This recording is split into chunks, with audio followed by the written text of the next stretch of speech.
ओम शांति। आज 19 अगस्त 2021 के बाबा के मधुर महावाक्य सुनेंगे।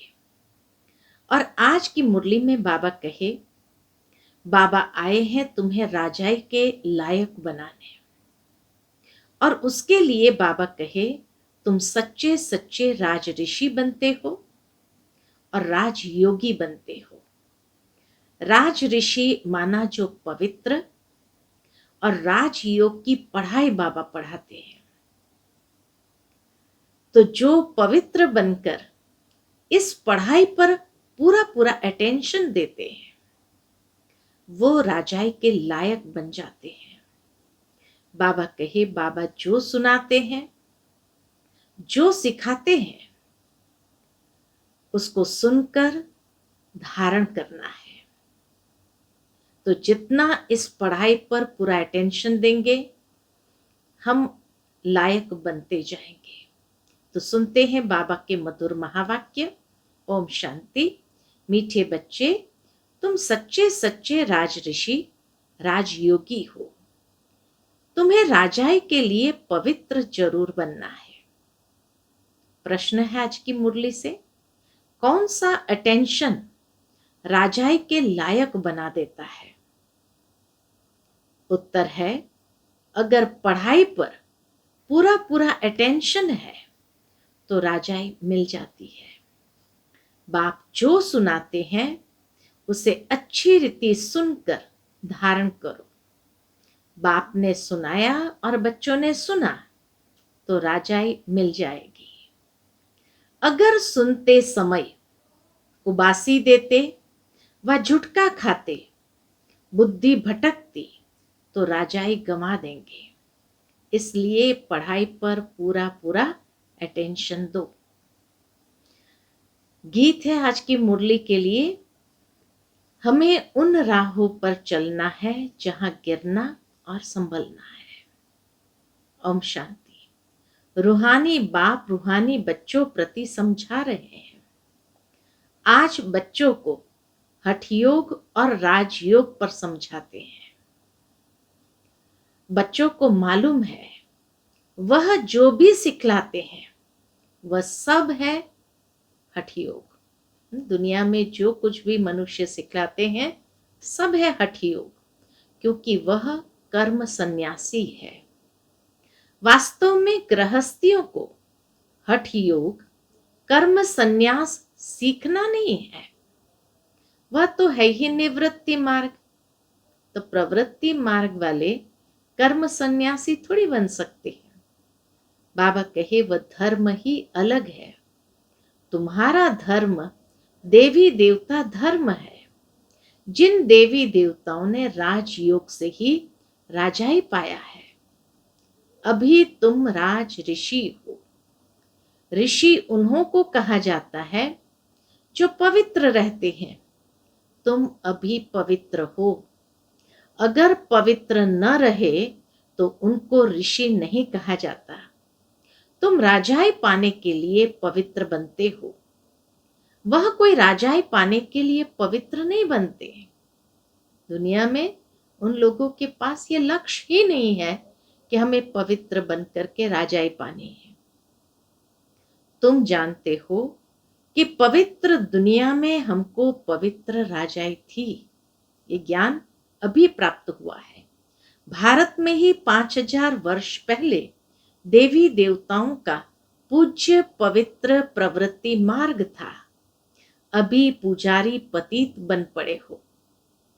अभी तो दुनिया में सभी पुजारी पतित बन पड़े हैं। पतित कैसे बने?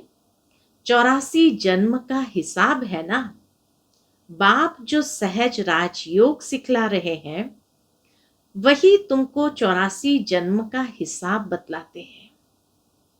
दूसरे धर्म को सन्यास धर्म वाले क्या जाने। यह है देवी देवताओं का प्राचीन धर्म। वह है पीछे वाला धर्म जो पास्ट हो गए हैं। उनको सन्यासी समझ न सके। देवी देवता धर्म को सन्यासी लोग समझ न सके।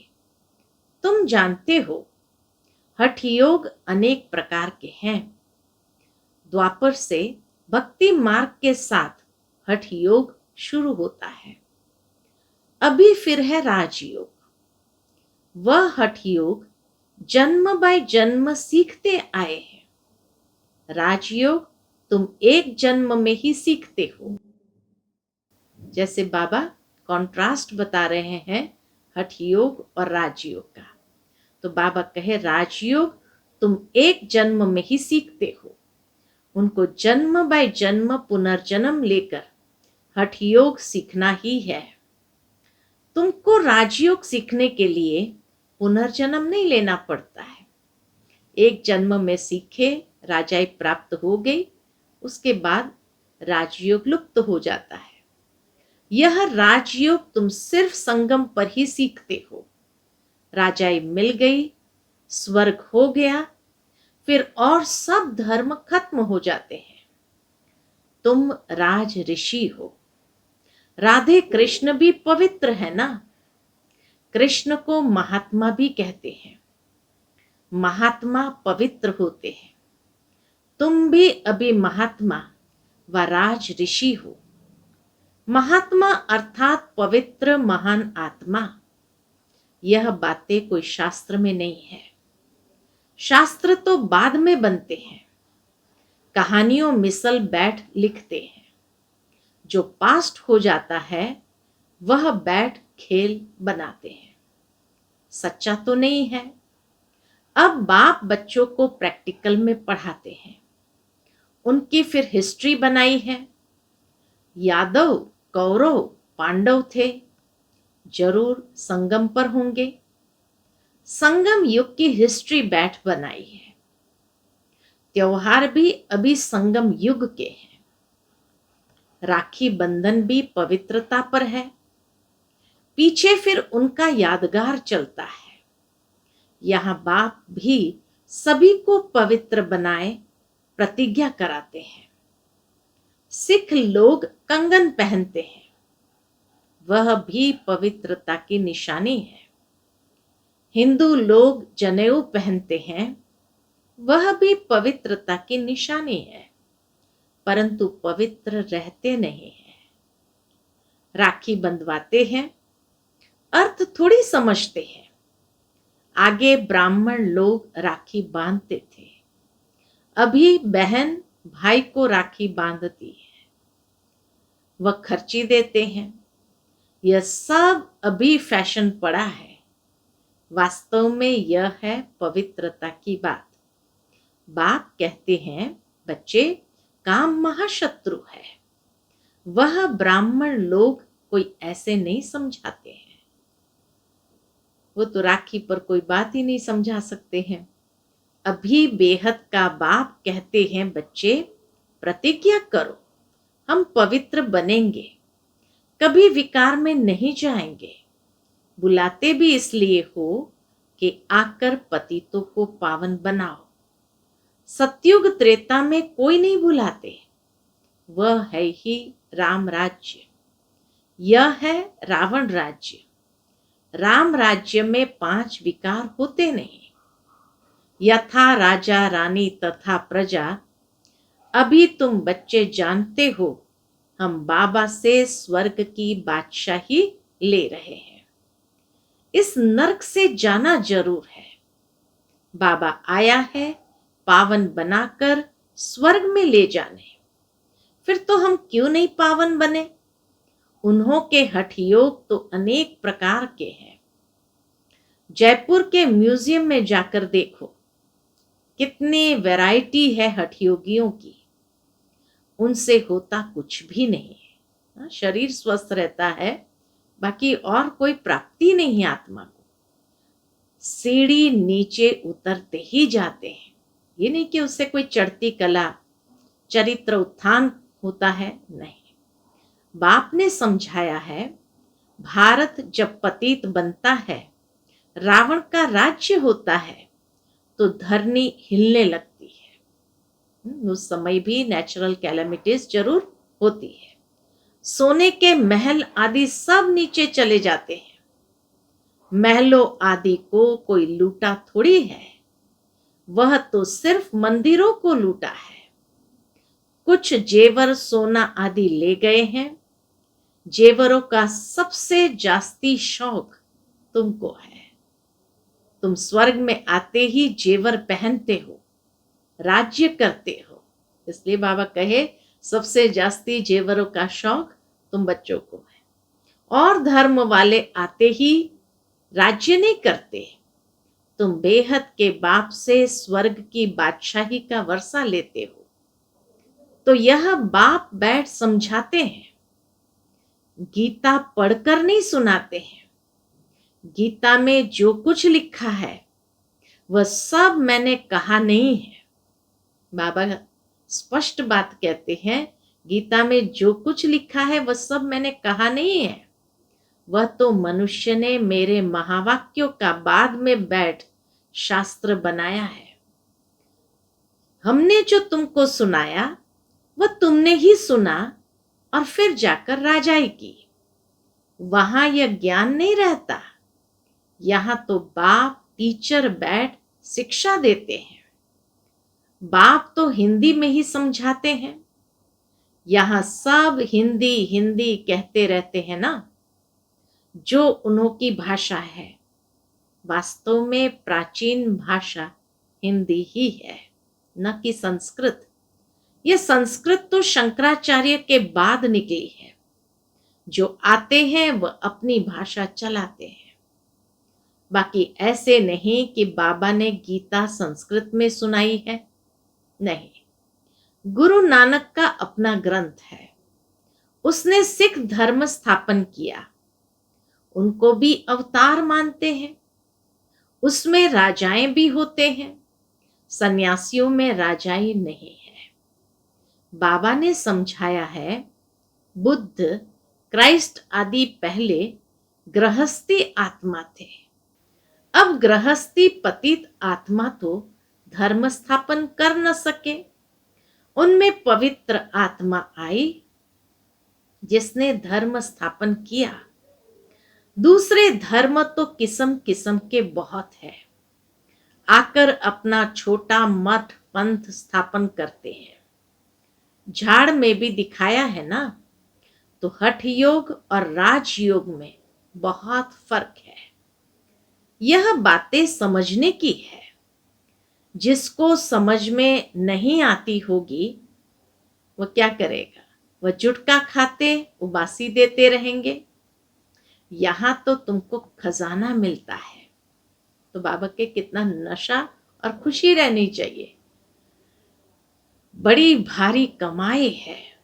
तुम रत्नों से झोली भरते हो, तो ये आंखें खोल कर सुनना होता है, अर्थात अटेंशन से सुनना होता है। जुट के खाते रहेंगे या बुद्धि बाहर भटकती रहेगी तो वह राजधानी पा न सके। तुम हो राज ऋषि, राजाई प्राप्त करने वाले। बाप राजधानी स्थापन करते हैं, श्री कृष्ण नहीं करते। कृष्ण तो बाप का वर्षा लेते हैं। अब तुम्हारा बाप है निराकार, जिससे वर्षा ले रहे हो। किस बात का? विश्व की बादशाही का। कितना तुम शाहूकार बनते हो। यहां एक ही बाप आकर राजयोग सिखलाते हैं। सो भी घूमो फिरो खाओ पियो, सिर्फ बाप को याद करो। शाहूकार जरूर अच्छी रीति खाएंगे, वह तो अपनी कमाई का फल खाते हैं। मालपूड़ा खाओ या रोटी खाओ, याद करो बाप को। जैसे जिसकी हैसियत वैसा बाबा कहे वो भोजन स्वीकार करते। तो मालपूड़ा खाओ या रोटी खाओ, याद करो बाप को। भल कुछ भी खाओ, पैसे तब किसके लिए हैं? बाबा कोई मना नहीं करते हैं। सिर्फ बाप से योग लगाना है। इस राजाई स्थापन करने में खर्चा नहीं है। उस लड़ाई आदि में कितना खर्चा होता है। एरोप्लेन पर कितना खर्चा होता है। गिरते हैं तो एकदम खत्म हो जाते हैं। कितना नुकसान हो जाता है। तो बाप कहते हैं चलते फिरते बाप को याद करो, स्वदर्शन चक्र फिराते रहो। हमने 84 जन्म पूरे किए हैं, अब चले वतन की ओर। घर जाकर फिर आए राजाई करेंगे, घर जाकर फिर आए राजाई करेंगे। तुम एक्टर्स हो ना, वह बाइस्कोप तो 2-2.5 घंटा चलते हैं। यह बेहद का नाटक 5000 वर्ष चलता है। इनको मनुष्य ही जान सकते। यह दुनिया है कांटों का जंगल। बड़े ते बड़ा कांटा है विकार का, जो आदि मध्य अंत दुख देते हैं।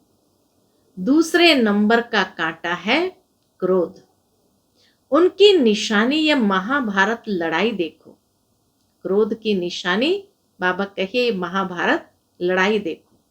कोई बात में गुस्सा आया तो झट बॉम्ब शुरू कर देंगे। अभी तो ऐसे ऐसे बॉम्ब्स बनाए हैं जो बात मत पूछो। सतयुग में कोई लड़ाई आदि होती नहीं, संगम पर ही यह महाभारत लड़ाई दिखाई है। दूसरे कोई शास्त्र में लड़ाई की बात ही नहीं। वहां तो सारे विश्व के तुम मालिक रहते हो, लड़ाई की बात हो न सके। शास्त्र में असुरों और देवताओं की लड़ाई दिखाई है, परंतु देवताएं अहिंसक है। तुम योग बल से विश्व के मालिक बनते हो। बाबा कहे यह है साइलेंस बल, इसमें कुछ तुमको बोलना नहीं है। याद के बल से तुम बाबा से विश्व की बादशाही लेते हो। फर्क देखो कितना है। साइंस बल से विनाश होता है, उसी साइंस से फिर सतयुग में सुख देखेंगे। साइंस से इन्वेंशन करते हैं, वह तो सुख के लिए करते हैं। यह भी आकर कुछ ज्ञान लेंगे। बाबा कहे यह भी आकर कुछ ज्ञान लेंगे। प्रदर्शनी में तो सब आते हैं, आगे चल सब आएंगे। तुम्हारे इस साइलेंस बल का आवाज निकलेगा। तुम प्रश्न पूछते हो गीता का भगवान कौन? ऐसे प्रश्न कोई पूछ न सके। जहां यह प्रश्न लिखते हैं तो उनके साथ चित्र भी दो। गीता का भगवान परमपिता परमात्मा या श्री कृष्ण, जो पूरे 84 जन्म लेते हैं। पतित से पावन बनाने वाला तो बाप ही है। कृष्ण की आत्मा तो 84 जन्म ले सांवरी बनी है। उनको बैठ समझाते हैं, तुमने 84 जन्म लिए हैं, तुम अपने जन्मों को नहीं जानते हो। एक्टर्स को पता तो होना चाहिए ना कि हम 84 जन्म कैसे लेते हैं। सन्यासियों का धर्म ही अलग है। भारतवासियों को अपने धर्म का पता न होने कारण और धर्म में जाते रहते हैं। किसी गुरु की आशीर्वाद से किसको धन मिल गया तो उनके पीछे चटक पड़ेंगे। फिर देवाला निकला तो कहेंगे खुदा की भाभी। बच्चा मिला बहुत खुशी होगी। अच्छा 10-12 दिन के बाद बच्चा मर गया तो कहेंगे ईश्वर की भाभी। इनको जिंदा करना हमारे हाथ में नहीं है। बाबा के बहुत ऐसे मिसाल देखे हुए हैं, ऐसे ऐसे बहुत होते हैं। यहाँ तो बाप बैठा है, बाप बच्चों को समझाते हैं, मीठे मीठे बच्चों पावन बनो। याद है जब महाभारत लड़ाई लगी थी तो द्रौपदी ने पुकारा था, बाबा हमको ये दुशासन नंगन करते हैं, हमको इनसे बचाओ। 5000 वर्ष की बात है। इन अबलाओं पर अत्याचार इस विश्व पर ही होते हैं। कई तो स्त्रियां भी ऐसी होती है जो विष बिगर रह नहीं सकती। उन्हों का नाम ही रखा हुआ है सुपनखा।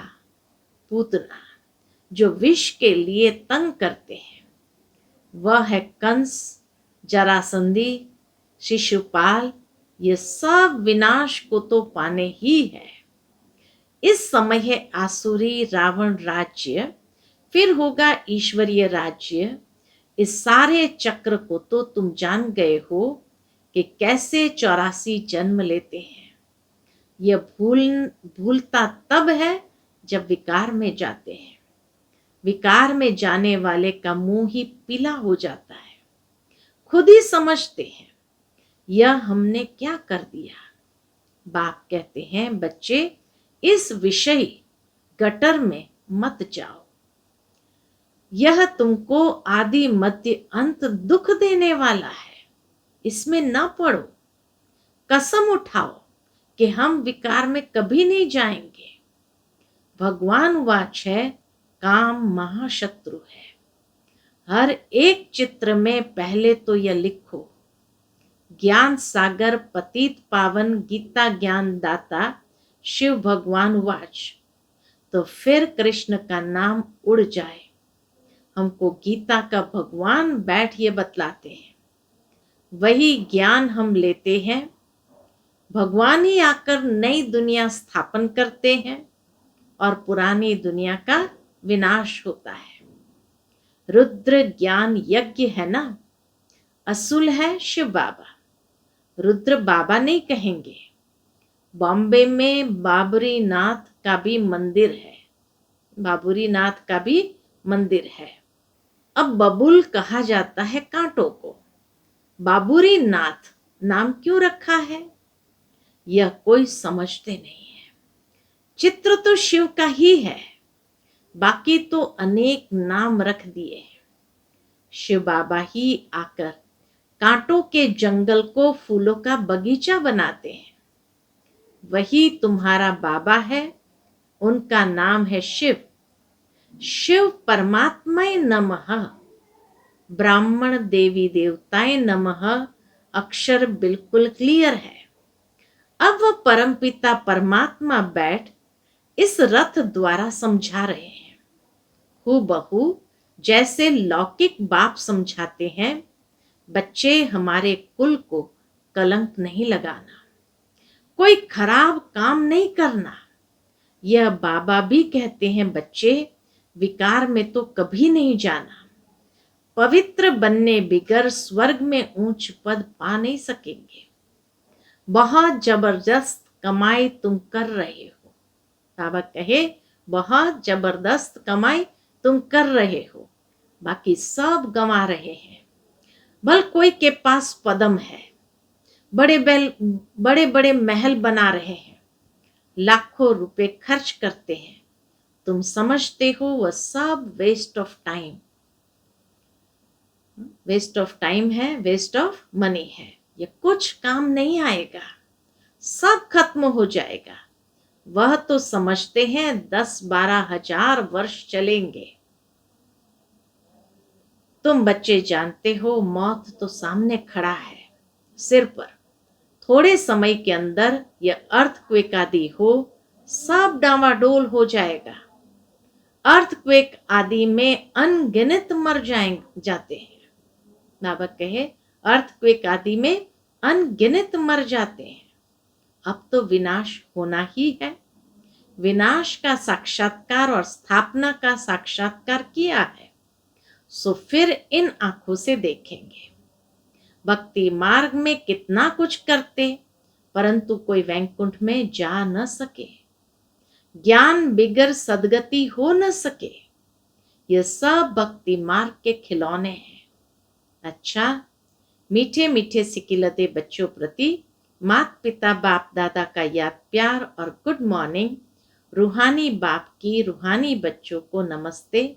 हम सब रूहानी बच्चों की रूहानी माता पिता बाप दादा को याद प्यार, गुड मॉर्निंग और नमस्ते नमस्ते। शुक्रिया बाबा, शुक्रिया। आज की मुरली से धारणा के लिए मुख्य सार है, पहली पॉइंट, कुल कलंकित करने वाला कोई भी खराब काम नहीं करना है। पवित्र बनने की अपने आप से प्रतिज्ञा करनी है। दूसरी पॉइंट, अब अपना टाइम मनी वेस्ट नहीं करना है। फूलों के बगीचे में चलने के लिए कांटे निकाल देने हैं। आज का बाबा का मधुर वरदान है, पहले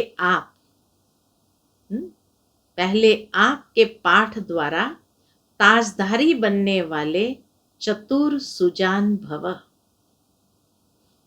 पहले आप के पाठ द्वारा ताजधारी बनने वाले चतुर सुजान भव।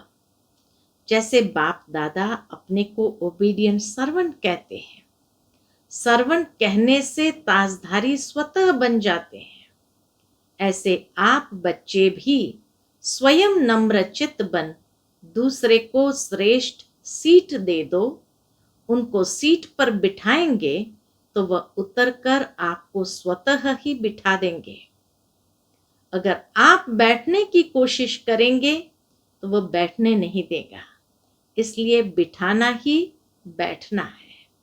तो पहले आपका पाठ पक्का करो, फिर संस्कार भी सहज ही मिल जाएंगे, ताजधारी भी बन जाएंगे।